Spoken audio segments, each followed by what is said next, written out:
And welcome back to the show, everybody. Thanks for joining us, and thanks for coming along for the ride. I would like to thank everyone for listening last week. Very successful episode, but we got another one for you right here. My guest this week has been a co-host on the Full Press Fantasy Podcast for a couple of years now, as well as the author of Harvin's Heroes on FullPressCovers.com. He is a reoccurring guest on the Spunky Spectrum Sports podcast, as well as Going for Two podcast, amongst many others. He was a co-host with yours truly on local radio here in Jacksonville a number of years ago, and and he is a gentleman that I've had the privilege to know for the better part of 30 years. Please welcome to the show, Mr. Brad Harvin. How we doing, Brad? Hey, what's up, Kev? I'm doing great, man. I appreciate you having me on the show.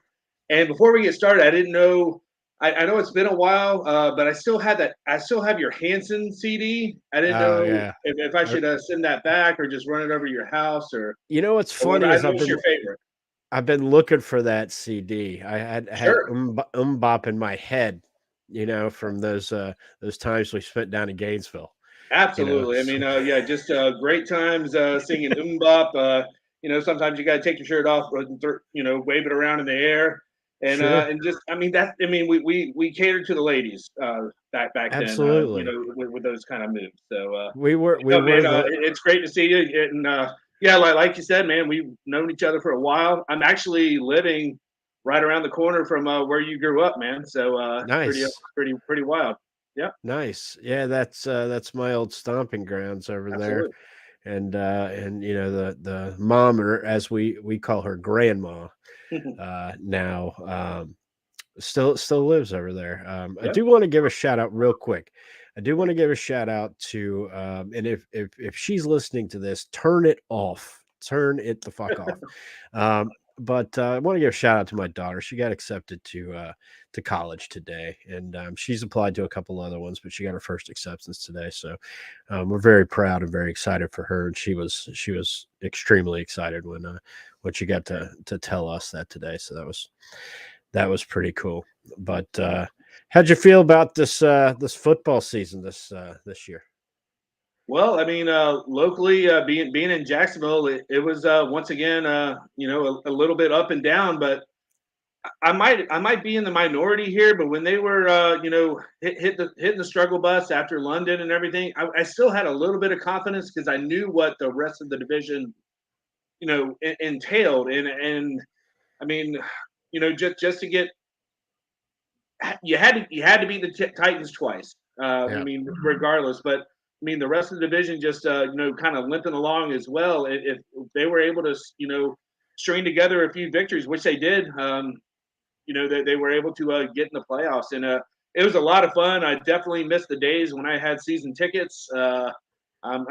Actually last night I was online trying to look around, see what the options were. Maybe try and split the season with my brother or something. I don't know. But yeah, I mean, definitely got the Jaguar fever, full force, and got my son involved.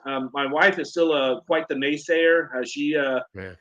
She she's not a big Jaguar backer, but she even got a shirt for that Kansas City game. She went and got a shirt and made me proud. So yeah. Well, what about yourself, man?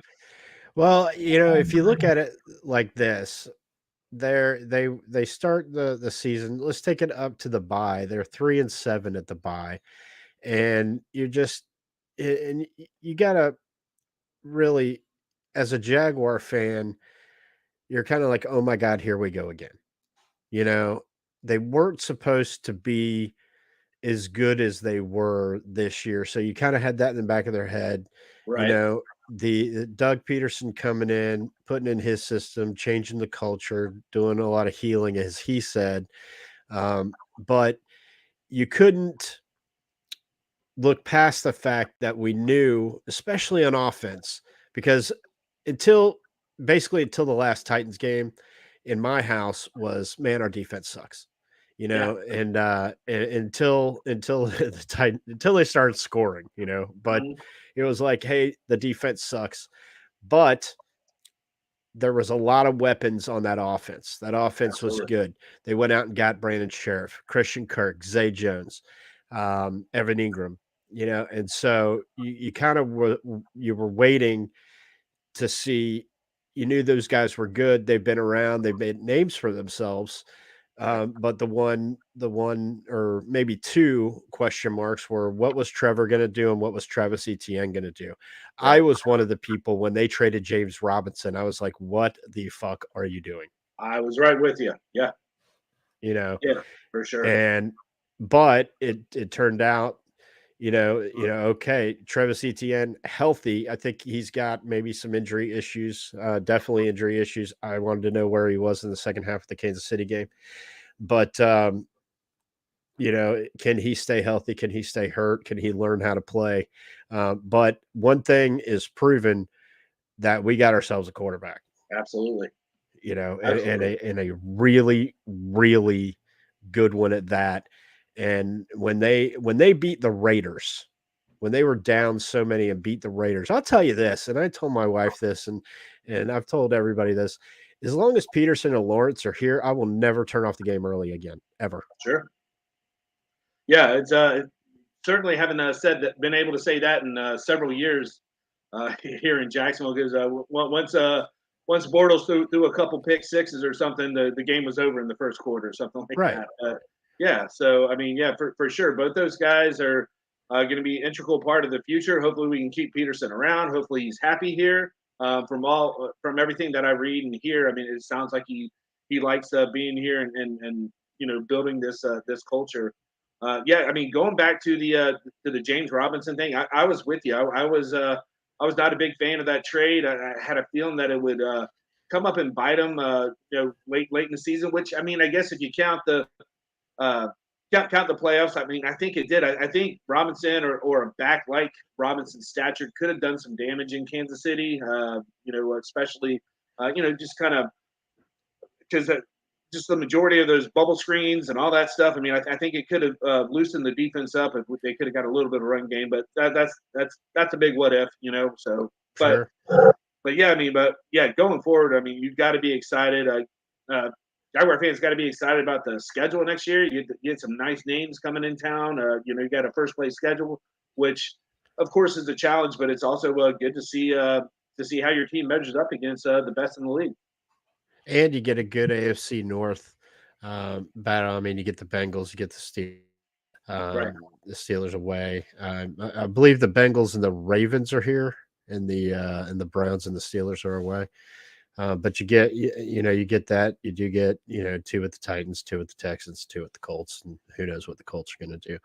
Right. Um, who was the biggest, in your opinion? Who was the biggest surprise on the Jaguars this year outside of Trevor, who we all knew was going to come around sooner or later? But who was the biggest surprise for you? I'm willing to bet it's the same as everybody. It might be. I mean, I would have to say. I mean, I don't.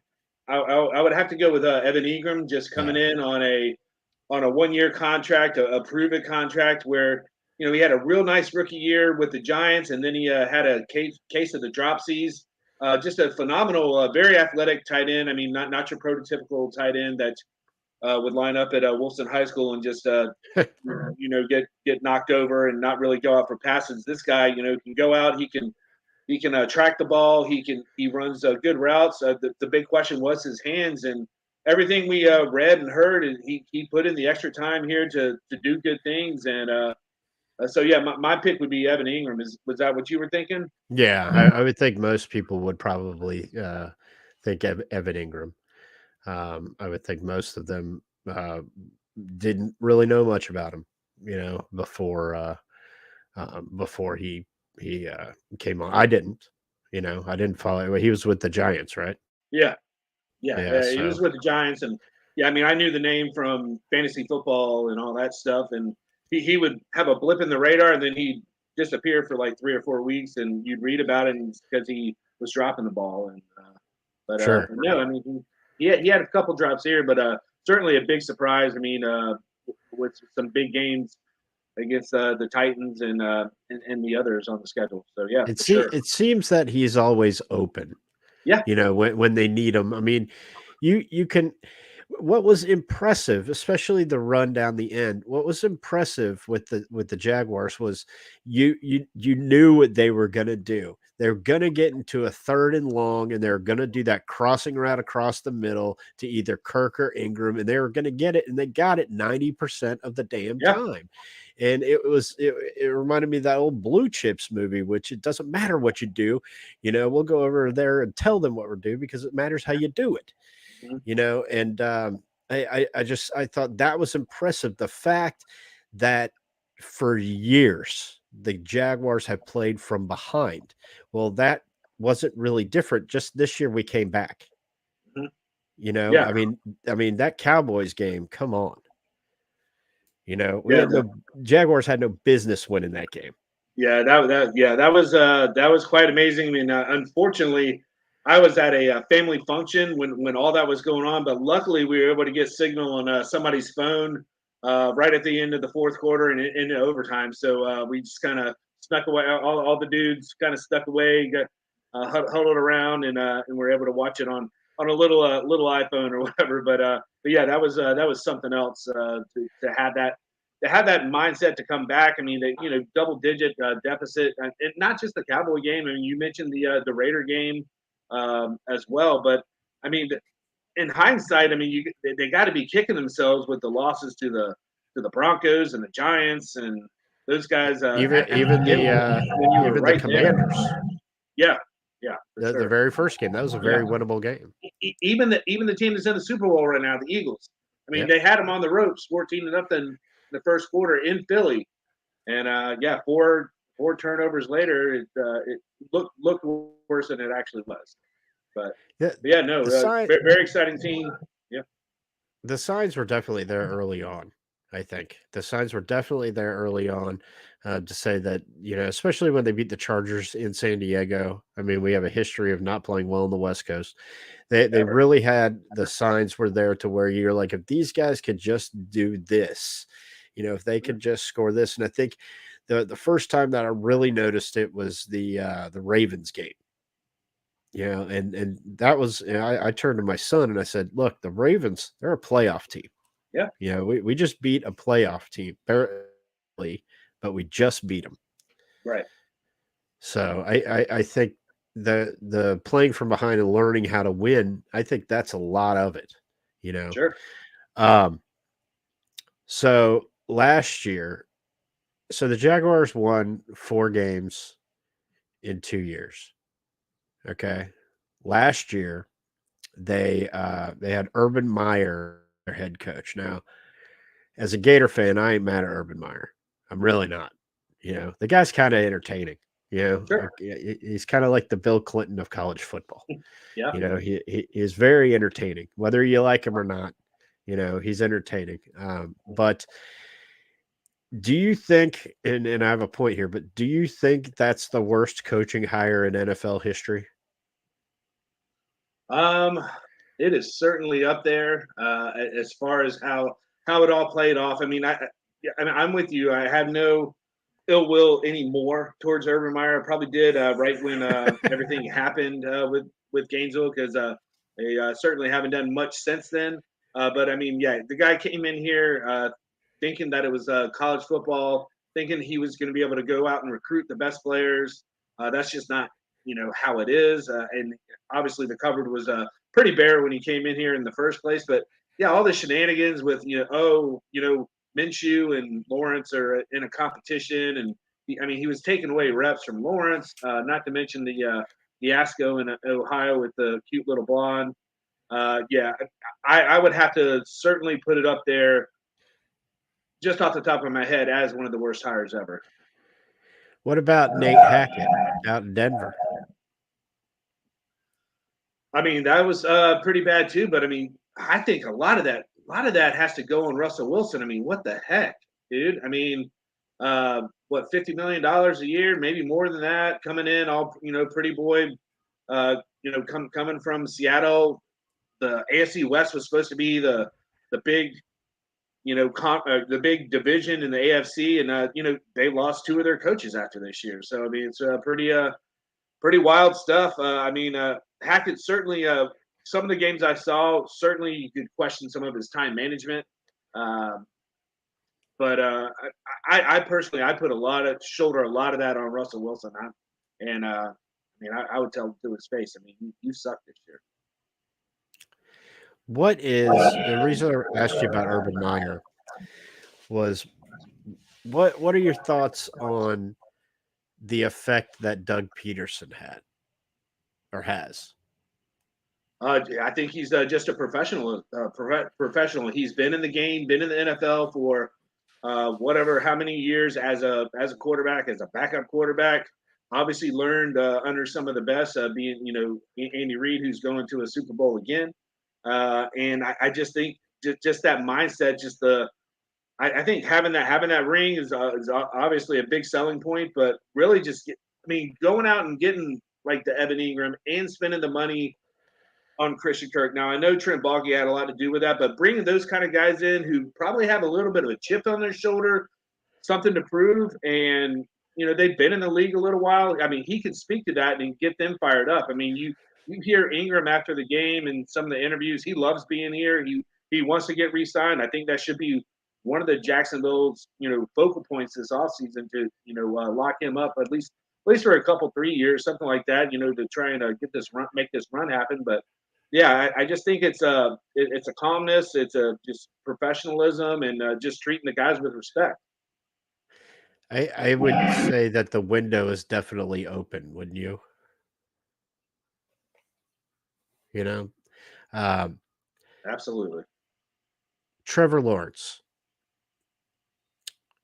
never lost on a Saturday until last Saturday. Right. Um, he great college quarterback. Do you think that he thought when Urban Meyer drafts him? Do you think he thought that it wasn't as hard as it actually is? That's possible. I mean, my brother, I guess, is watching the show, and he wanted to remind everybody that Urban Meyer is a three-time national champion. So I He think is. that was some of the mindset. Hey, I am a three-time national champion. I just got the most coveted quarterback, probably since Andrew Luck to walk through the doors. Yeah, it's gonna be a piece of cake. These receivers, who cares if they can't really get open? There's no separation. He's gonna be fine. Urban, he just didn't um, really put the work in that coaches need in the NFL. I mean, the same thing kind of happened to Spurrier back in the day. Spurrier, kind of came in, didn't really put the work in with Washington, and he didn't last. I mean, he lasted longer than Urban did, but yeah, I mean, I think he thought it was going to be a little bit more of a cakewalk, but once he got on the field and saw some of the talent that was in Jacksonville, he realized he didn't have a Percy Harvin, an Ezekiel Elliott, or any of those other studs from Ohio State that he was going to actually have to coach, and I think that turned him off. My opinion. Yeah, I think I think he kind of bit off more than he could chew. He thought it was easier, but with Trevor, I think a lot of things that people don't understand is how good of a leader he is. How good. I mean, him waiting for the Yeah, players to come off in KC, phenomenal. Yeah, and that was a there, and no one's going to be able to change my mind on this. That KC game was winnable. yeah. Oh, absolutely, The Jaguars right now, not next year, not 2 years, right now can play with the best in the league. for sure, Period. for sure. And so um, my question is on Trevor. Where do you think he ranks in the not just the AFC but the NFL of where he ranks in the hierarchy of the quarterbacks? I think he has certainly propelled himself into the top 10, if not the top 8. I mean, I've seen his name floating around as number 5, which I don't know if I can give him that much credit yet. So, I mean, I would kind of put him in between the 6 and 8 range, just a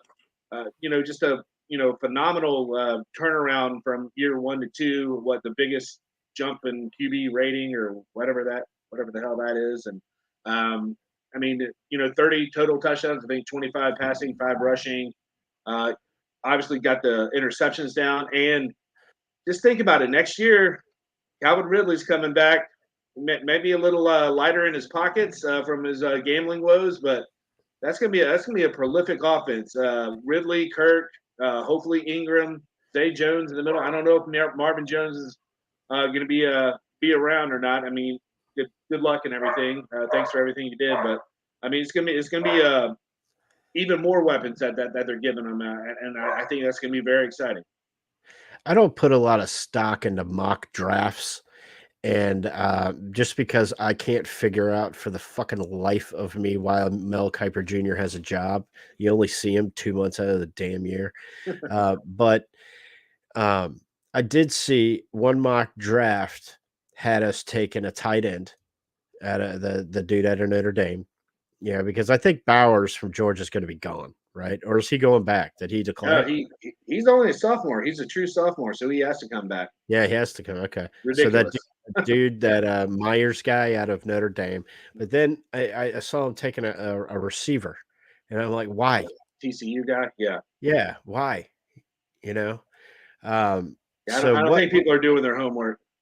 No, no. What do you think that offense looks like with Calvin Ridley?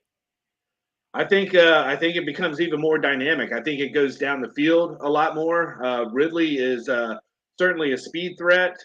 Put him. I think Kirk, uh, which it seemed like he was kind of morphing into a little bit this year as a more of the possession guy, the third down guy, as you were mentioning. But I think Ridley. I mean, in my opinion, Ridley's a true number one. With he's going to have to fight to get that away from Kirk. But I mean, even if they're both 1Bs, to have that as two receivers is going to be something else. But I just think I think you're going to see more passes over the top. Taking a chance against the secondary and making things happen. I think more fireworks. I think is what you're going to see with Ridley on the field. Okay, I'm getting a comment here that defense wins championships. So I know I said that the defense sucks. They certainly made plays. You know, a common phrase in my household when you're watching a Jaguar game is, hey, the defense is going to have to make a play because, like in the Titans game, it just kind of looked like it wasn't gonna be one of those games where Trevor could drive down the field and score Sure. the winning touchdown. It just didn't. He was just a little off, which is fine because and Chad Henne in the Chiefs game proved it. What a backup quarterback or what a quarterback is Uh, a good one does sometimes not win the game, but don't lose it.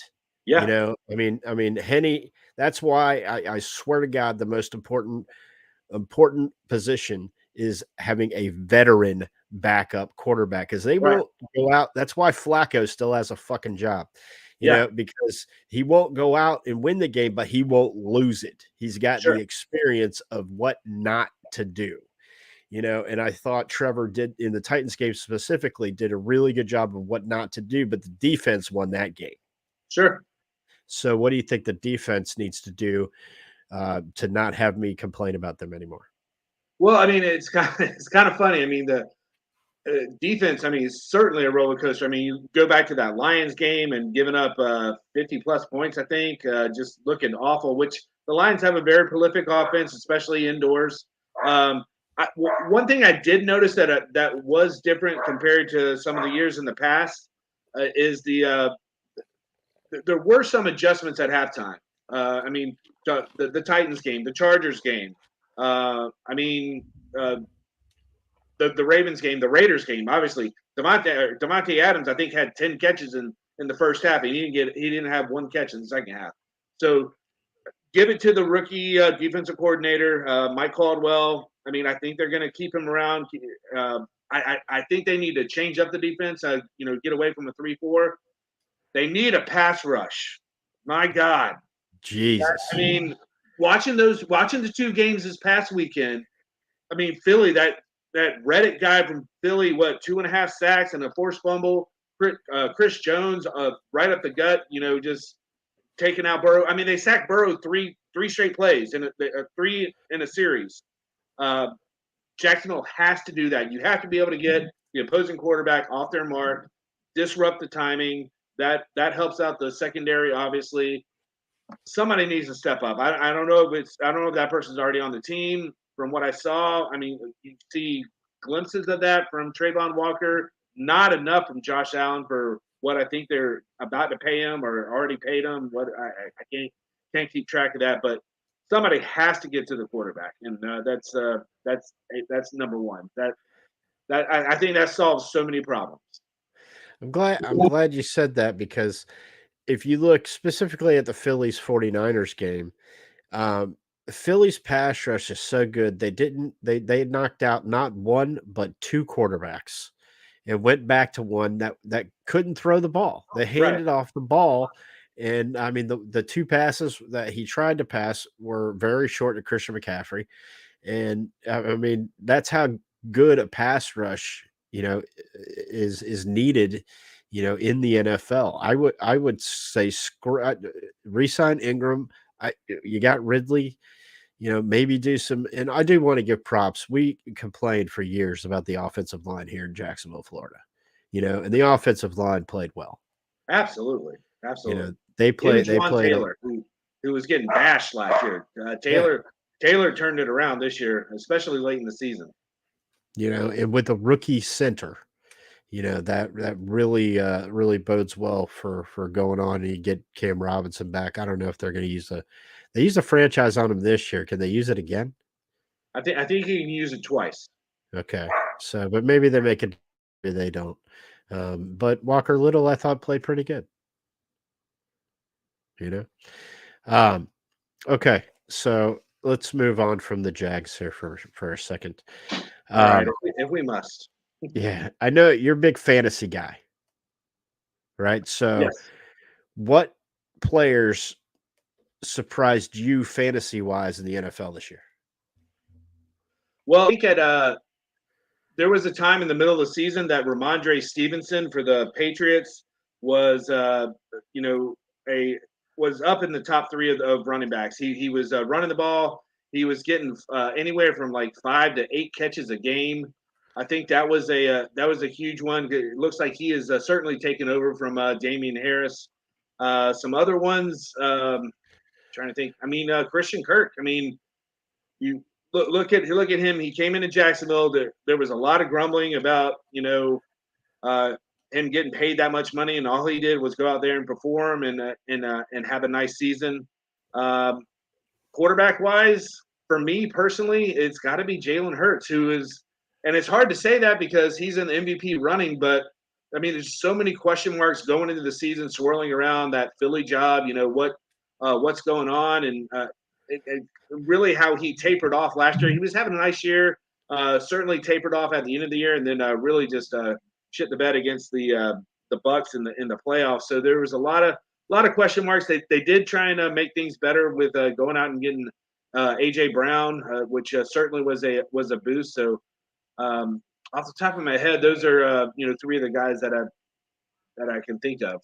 Why did the Titans get rid of AJ Brown? Are they idiots?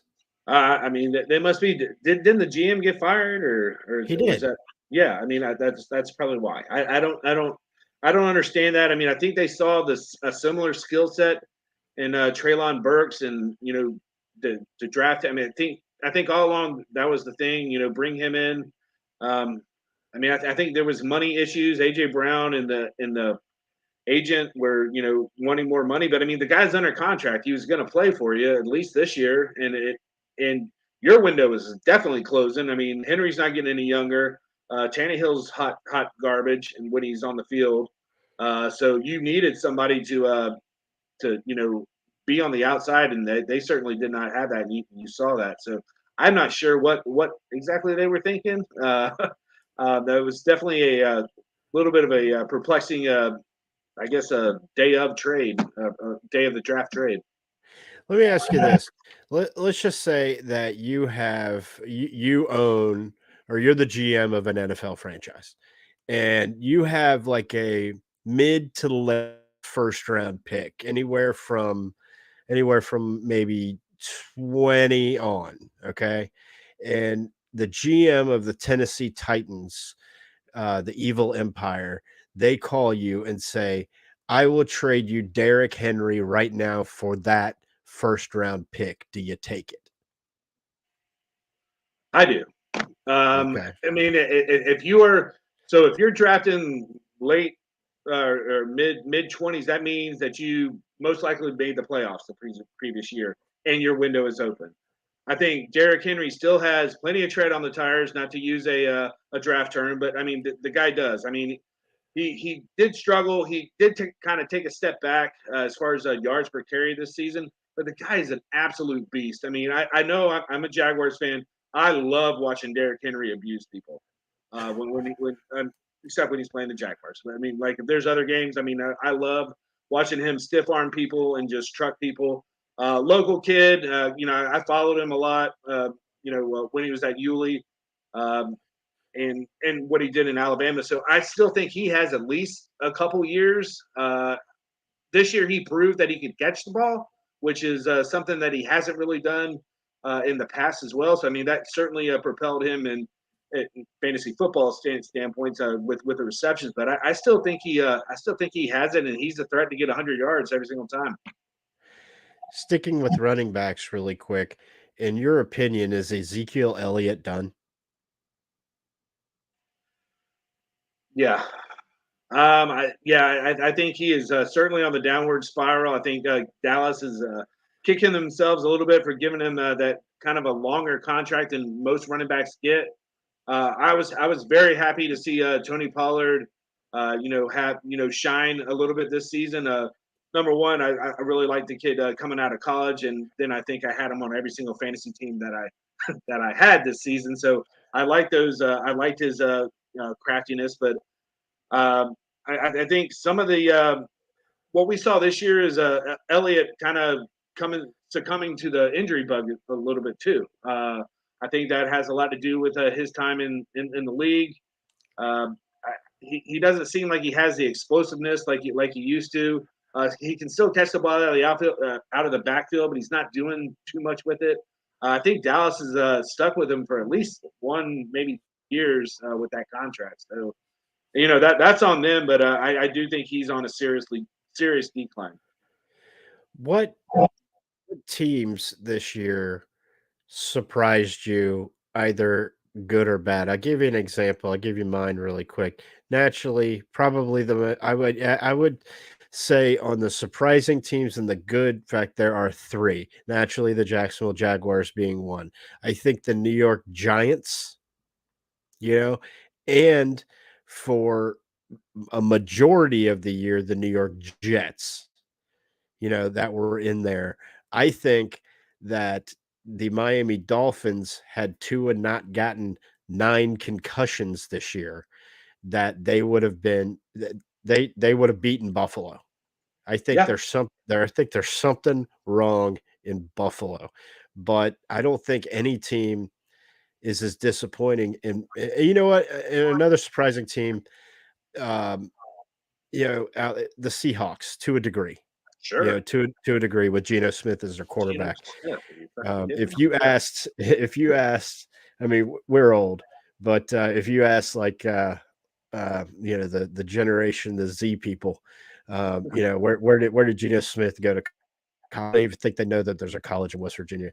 But what teams did surprised you good and then surprised you bad?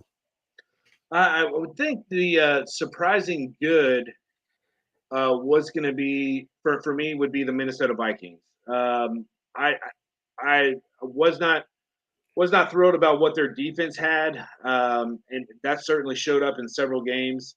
Uh, Never been a huge fan of Kirk Cousins. I would love for another quarterback to get in there and really show off the talents of Justin Jefferson. I don't know if that's possible. Jefferson's an absolute stud, but I mean, and Dalvin Cook was kind of iffy going in there this year. He didn't have a great year either, but for them to what were they 14-3 or 13-4 going into the playoffs? I think so. Uh, that was certainly something a shock. I mean, they went into several places and came out victorious, and but they still had trouble. But they had that point differential, which was crazy because they were what 14-3, 13-4, but like their point differential was like +2 or something like that, or maybe even something. So when they lost, they got blown out, and I think that's why the Giants were able to really sneak up on them in the playoffs. So that one certainly didn't surprise me. I'll go along with you, with the surprise being the Giants, of course, the Jags. But a surprise team that struggled will go back out west to Denver. I mean, all the hype with Russell Wilson coming in there, Javonte Williams, he's going to come back. I mean, unfortunately he got hurt, but that was supposed to be a just a real shootout of a division, and it really was a dud. And it's kind of embarrassing that Jaguars lost to them in London. And so I would say them and the Raiders. So really, the two in the West that really disappointed, um, and probably the Bucks. I mean, Brady is Brady done? I mean, they struggled. They did not look good at all. Very clunky all year long. You know, similar to us, won a bad division, made it to the playoffs, and then but they kind of showed their true colors, letting Dak throw for 5 touchdowns on them. They Yep. like the Jaguars. I think they were a benefit of a bad division, you know, and oh, everything okay? Okay. No, but I think they were the benefit of a bad division. The Oh the yeah. the Bucks. I totally forgot about the Rams because they had a Oh yeah. forgettable season. For sure. Yeah. It Super pains Bowl me to champs. see Yeah. Jalen Ramsey out there. Bringing the old losing ways of the Jaguars out there. But I guess he did get himself a ring, huh? Yeah. He did. Yeah. Would you take him back? No. There's been a lot of talk about that lately. Yeah. I've seen it all over Twitter. I love Jalen when he was here because he was brash. He put Jacksonville on the map a little bit. I mean, he was an asshole. Don't get me wrong, but what he did, faking the injury and all that crap, and just to get out of Jackson. No, I don't want him back. I like to go back to the defense. I don't really think the secondary is the problem. I think it's that pass rush, and Sure.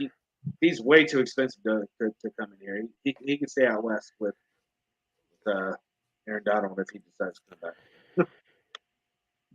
Um, this weekend we had ourselves a couple championship games, and real quick with the AFC championship game, the better game of the two.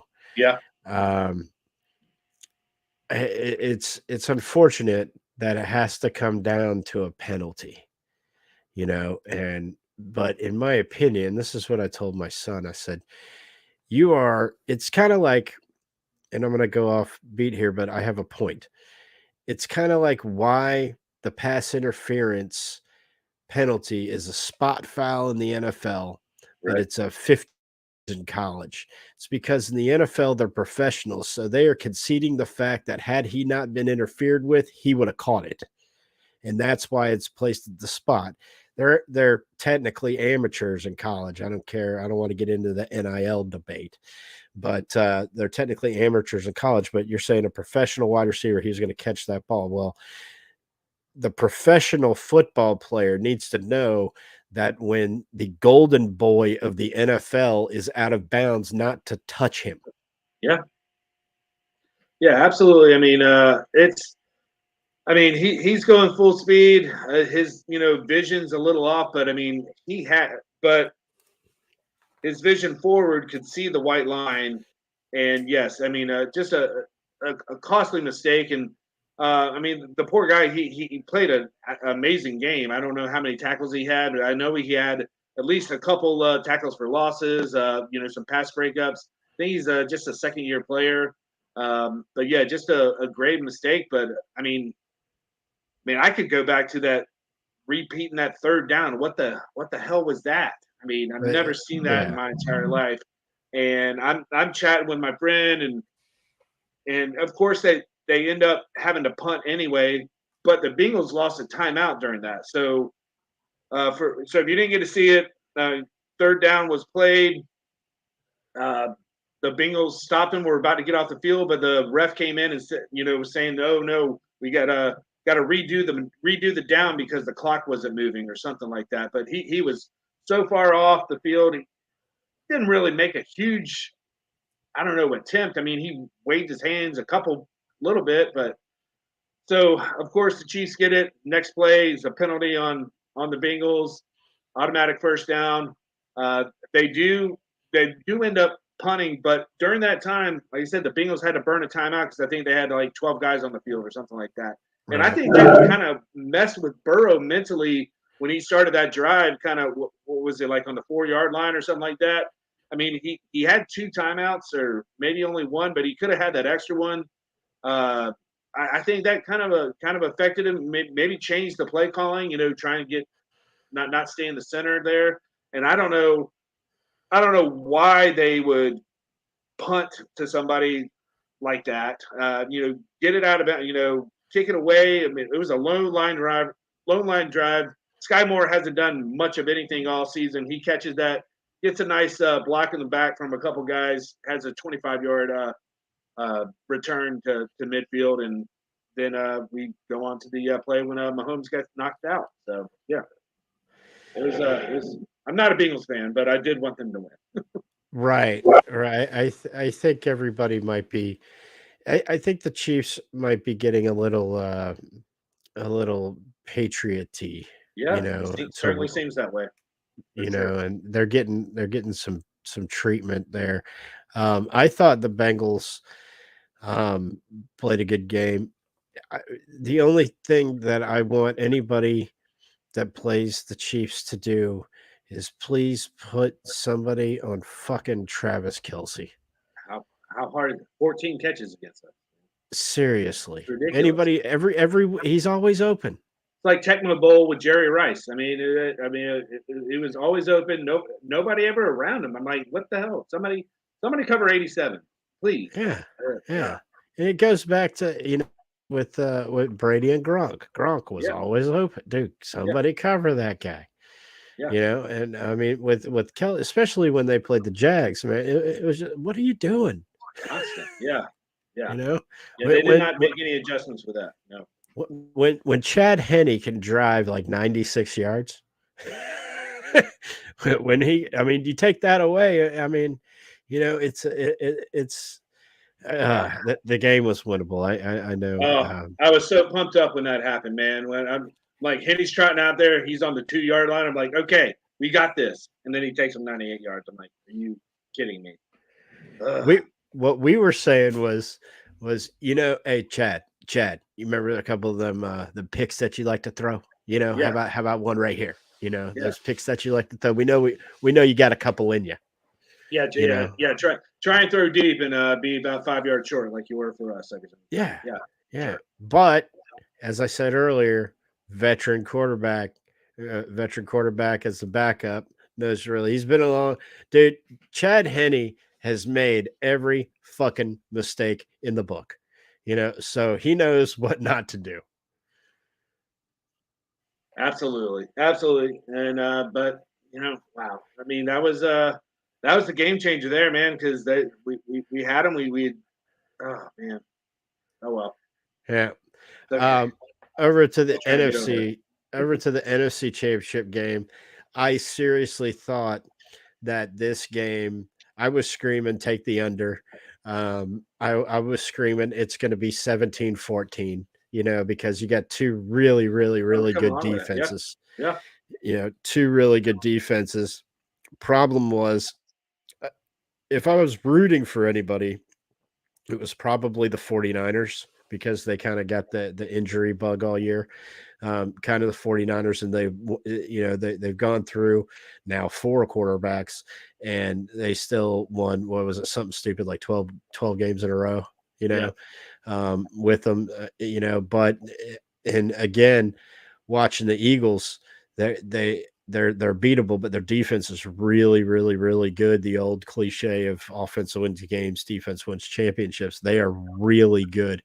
Um, Personally, Um, I didn't think Philly, it's those teams that, go the 8-0, the 9-0, and then they usually, tail off.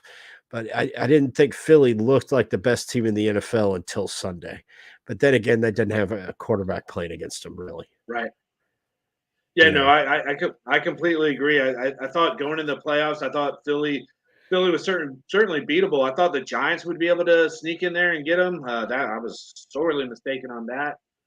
Yeah, just watching that defense the other day. I mean, those guys. I mean, I'm not sure what the sack totals were of the year. They had to have more than doubled what we had down here in Jacksonville. I think they have like four guys with double digits or something like that. I think what I they read, have they something have crazy. 75 sacks on the season, Okay, almost triple with a including I think the Jags Jackson. had 50 something, 40 something. Oh, I don't. I think you're No, being no, no, gracious. no, no, I no. think you're being pretty Sorry. gracious. The 2017 Jags had There you go. 55, and that's not, and we called them Saxonville, and that's Right, not even close to what the Eagles have done this year. for That's how sure. good their defense is, that defensive line Yeah, that you were talking and they're about. good on the back end too. Their corners are very talented. I mean, I think they're going to be able to lock down whatever receivers the Chiefs get out there. The question is, can you cover Kelsey? And I think they can. I think Philly runs away with it personally if the refs I don't get involved again. I think I would take Philly minus the points, and it's currently one and a half. One and a Um, half. Yeah, 1.5. I checked Okay, about an hour before we came on here, so gotcha. 1.5. Over under is 49.5. Um, I wouldn't touch that over under with your money, Yeah, but I would take the Eagles minus the points on that. I just don't. I think high ankle sprain that takes a while. I sure. don't think Mahomes is there, but the Mahomes versus Hurts thing. I think who do you think wins the MVP? I think because Hertz got injured towards the end of the year, I think it's going to go to Mahomes just with his stats and just his ability to show out. I mean, you got to remember this team had Tyreek Hill last year, and he was able to put up the stats this year. I mean, we're close to 50 touchdowns again without Tyreek Hill, with Juju Smith with a bunch of receivers with two last names going on, Right. Smith Schuster and Valdez Scantley, and obviously Kelsey had another career season. But I would have to lean towards Mahomes. I mean, Hurts was on his way there. Until the injury bit him. Josh Allen was on his way until they started getting kind of clunky, and he certainly struggled. So yeah, I would have to lean Mahomes. That getting out like next Thursday or something, or this Thursday. Yeah, NFL honors a week from this Thursday. Um, who do you think wins the defensive player of the year? Um, I don't know. What are some names? We got what is it? One of the Bosa's and Nick Bosa, Micah Parsons. It's probably going to be one of those two guys. yeah, it's probably gonna be one of the Parsons is pretty incredible. With That all due guy's respect to Chris that's a beast. Jones, Yeah, exactly. you know Um, I'd probably go Parsons just because he's got that star on his helmet. that star. How about okay? So rookie of the year, Kenneth Walker. You know who he is? Yeah, Okay. So you're a fantasy guy. You know who everybody is. yeah, I'm sure you've heard of Brock Purdy before. I have. Pride of Iowa State. And Garrett Wilson, Garrett do you know who Wilson. he is? Yep. Yeah, those The are the Jets. top 3 candidates for rookie of the year. That's gonna be difficult. I mean, they each. You could certainly make a case for each of them at different periods of the year. I think with it with Purdy being hot towards the end of the year, I think he's gonna be the name that's gonna get it. But like I said, there's times this season when you could certainly say it was Garrett Wilson who was he had a stretch of 3 games with double digit catches for a bad Jets team. I mean, without um, well, I guess they were better without Zach Wilson. So I mean, he definitely took advantage without Zach Wilson being in there. And then Kenneth Walker really was able to get into the lineup, kind of due to injury. But he got in there, but he fought some injuries as well. But he was on a Seahawks team that damn sure wasn't supposed to win anything. I mean, there was talking about them tanking to get one of these quarterbacks next year, and they went to the playoffs. So I mean, I like I said, at different times of the year, you could probably put a name on it, but I'd go with Purdy. Okay. I would go with Purdy as well. Um, Now try to not look through your teal glasses here. Sure. Kyle Shanahan, Brian Dable, Doug Peterson.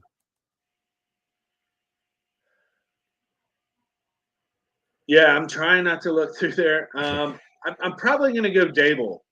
Actually, I mean, I think that there's significantly less talent up there for the Giants, and what he was able to do, even with kind of getting Daniel Jones um, back on the map. It sounds like he's in good standings with everybody in New York, which is the first time that in his career.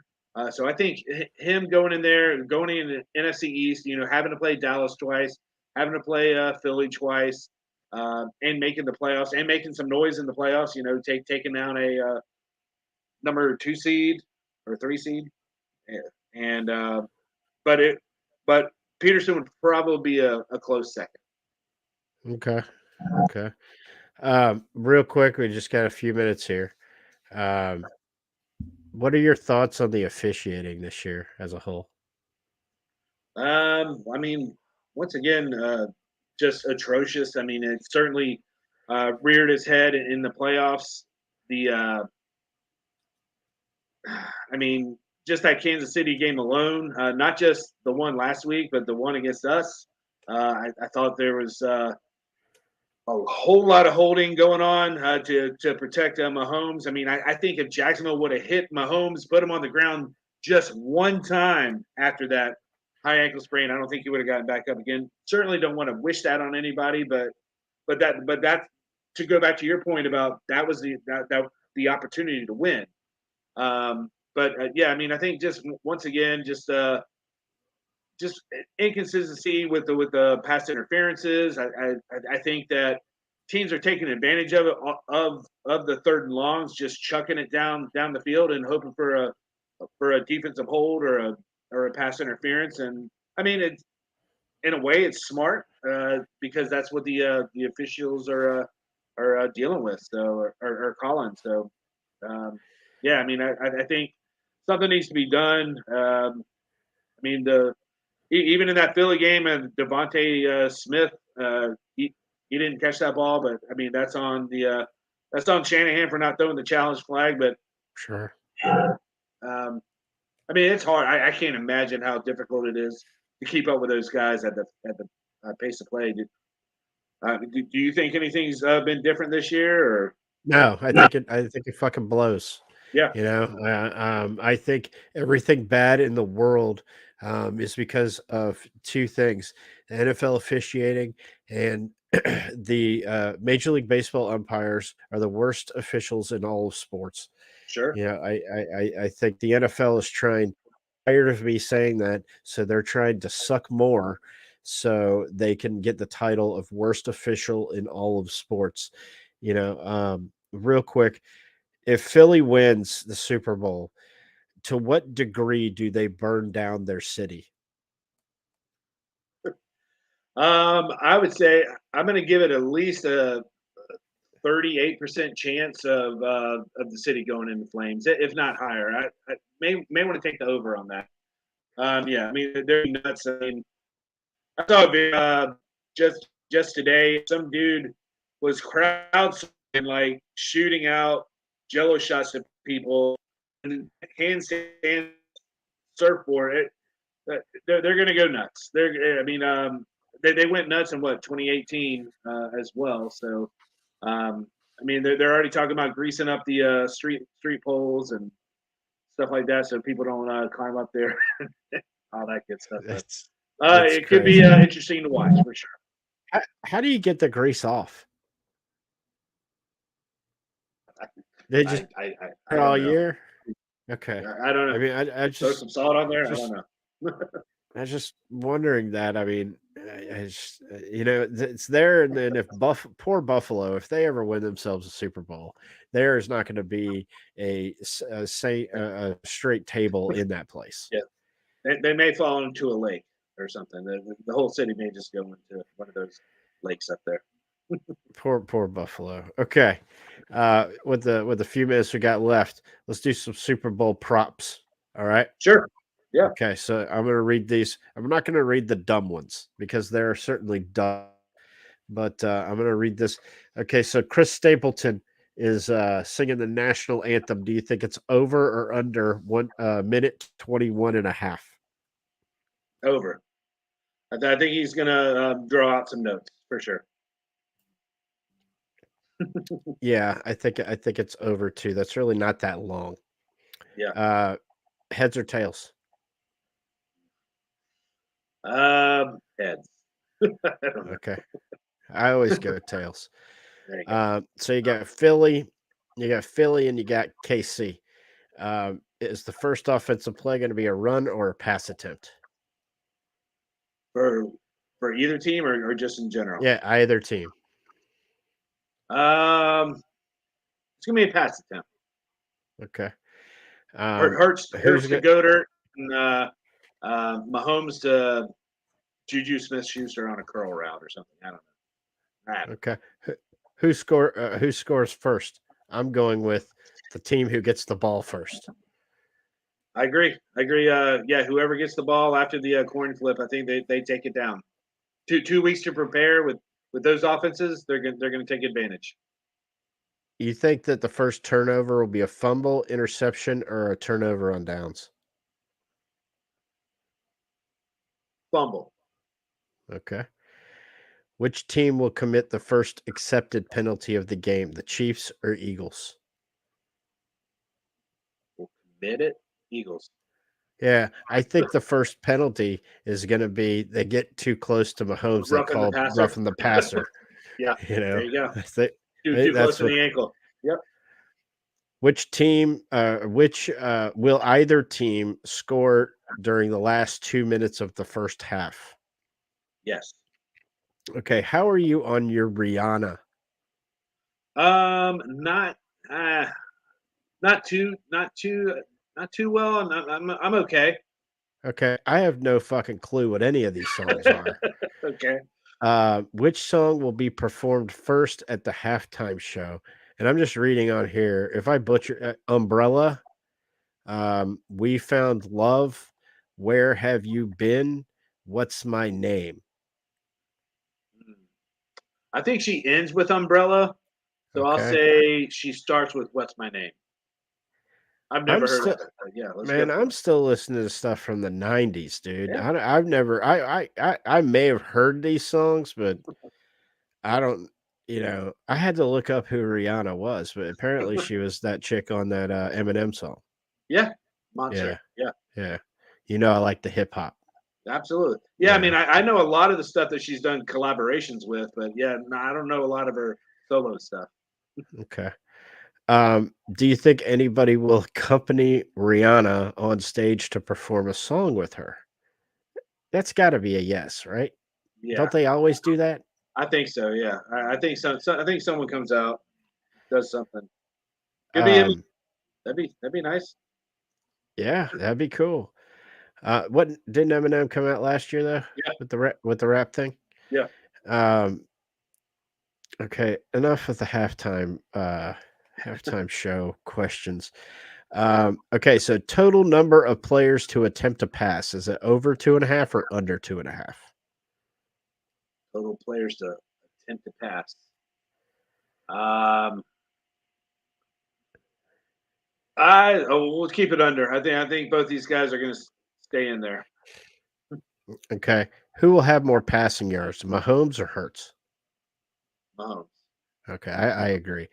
Now, who will have more rushing yards? But before you answer, it's Pacheco, McKinnon, Sanders, or Hurts. Whew. Um,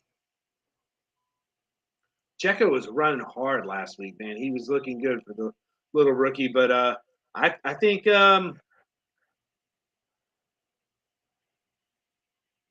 I think Hertz breaks one. I think Hertz leads it, and that's probably. I imagine he's got the highest odds or whatever, the lowest odds, I guess. What color of Gatorade do you think will be poured on the winning coach? Blue. Okay. Um, yeah, that's it. Okay. All And right. who do you think the MVP of the game will be? Mahomes, Hurts, or any other player? I think Philly's gonna win convincingly, uh, maybe by double digits, and I think it's gonna go with Hurts. I think he's Okay. uh, I think he's gonna bounce back really just showcases dual threat capabilities both through the air and on the ground. If the Chiefs win, I'm going with any other player because I'm going with Kelsey. Okay. The uncoverable guy. Yeah, for But sure. if the Chiefs win, they're going to give it to Mahomes. Oh yeah. The storylines.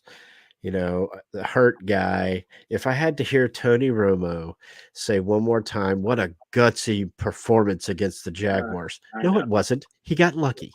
Yeah. He didn't get hit again. Yeah. Yeah. What a gutsy. You know what pisses me off real quick? This is my parting thought. You Sure. know what pisses me off is like it started with the Cowboys. It wasn't about a team that was down by 17 and came back and won the fucking game. It was about how the Cowboys collapsed. It Mm, wasn't about how the Jaguars came back, the third largest comeback in NFL playoff history to win a game by one at the buzzer, walk off.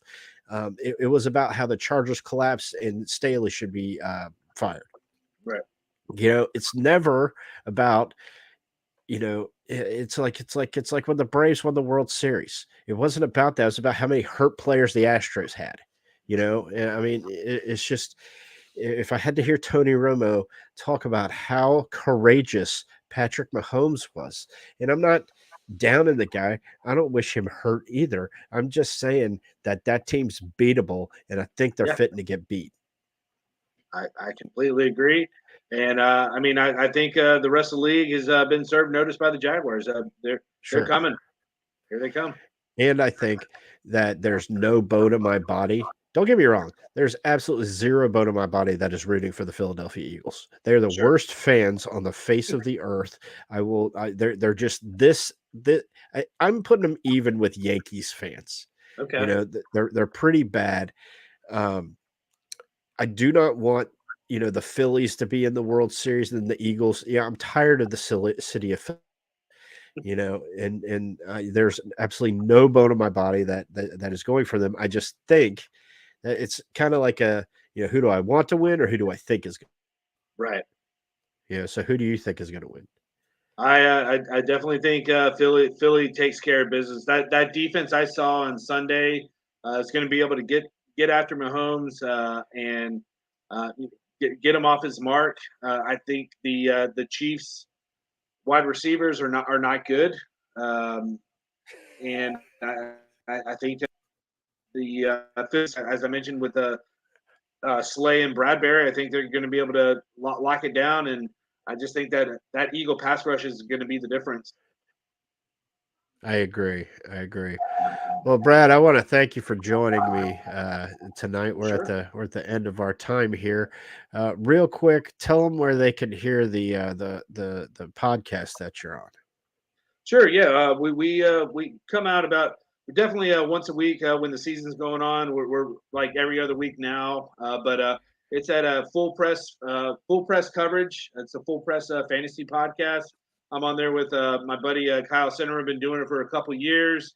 We do a lot of sit start questions, a lot of rankings.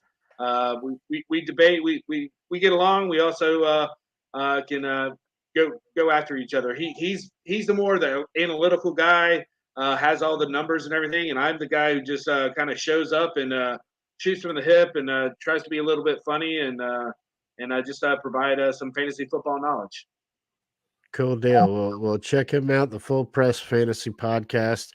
Is there a specific day it comes out? We normally record on Wednesdays, so he normally puts that out on Thursday. Okay, cool. And for those of you not checking us out on YouTube tonight, Tuesday night. You can check us out each and every Wednesday, wherever you download podcasts for the audio version of Kev Unfiltered or any of the properties from the Unfiltered Studios podcast networks. And that is the Stupid History Minute, Finding Your Way. You can go over and listen to the Two Penny podcast with Jay Jones and good old Mike over there. And that comes out on Fridays. Finding Your Way is coming on Thursday, and the Beeps has got some more motivational stuff for you and all that. But for this podcast, you can hit our text line 305-563-2342. It's been scrolling across the damn thing. I'm sure Brad's hypnotized by it. But that's 305-563-2342. We'll answer any text back. And if you leave something that is entertaining, we'll play it on the show for you. So again, thank you to Brad Harvin from the Full Press Fantasy Podcast. Very entertaining about the NFL football. We're going to have a bunch of listeners being like, you talked for a fucking hour about sports. Yes, that's what happens when you give me full reign. We talk about stuff like that. So for Brad and for all the folks over at the Unfiltered Studios Podcast Network, we want to thank you for listening. And for Brad, my name is Kev, and I'll catch you next week.